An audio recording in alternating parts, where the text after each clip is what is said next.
আজি ঢকুৱাখানা পৌৰসভাৰ তৰফৰ পৰা ঢকুৱাখানা কাৰ্যবাহী বিষয়া উপস্থিতিত ঢকুৱাখানা চাৰিআলি কমাৰ্চিয়েল এৰিয়াত আমি এটা ড্ৰাইভ কৰা হয়। ড্ৰাইভত আমাৰ প্ৰায় 1.5 টন মান Ben plastic, single use plastic আমি চিজ কৰোঁ আৰু লগতে যিখিনি ভায়লেশ্যন কৰা যিখিনি শ্বপ অ'নাৰ আছিলে তেওঁলোকৰ ওপৰত আমি ফাইনো ইম্প'জ কৰোঁ।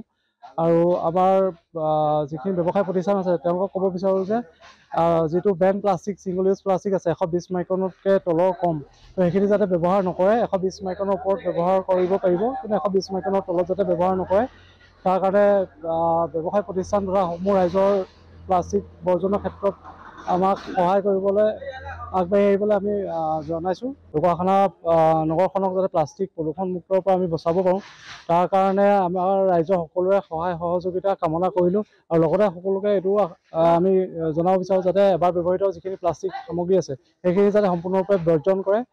প্লাষ্টিকৰ ব্যৱহাৰ যিমান পাৰি কমাই আনে। যিখিনি লিগেল প্লাষ্টিক আছে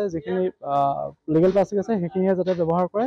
আনলিগেল বেন প্লাষ্টিক যাতে কোনো ব্যৱহাৰ নকৰে তাকে কামনা কৰিলোঁ।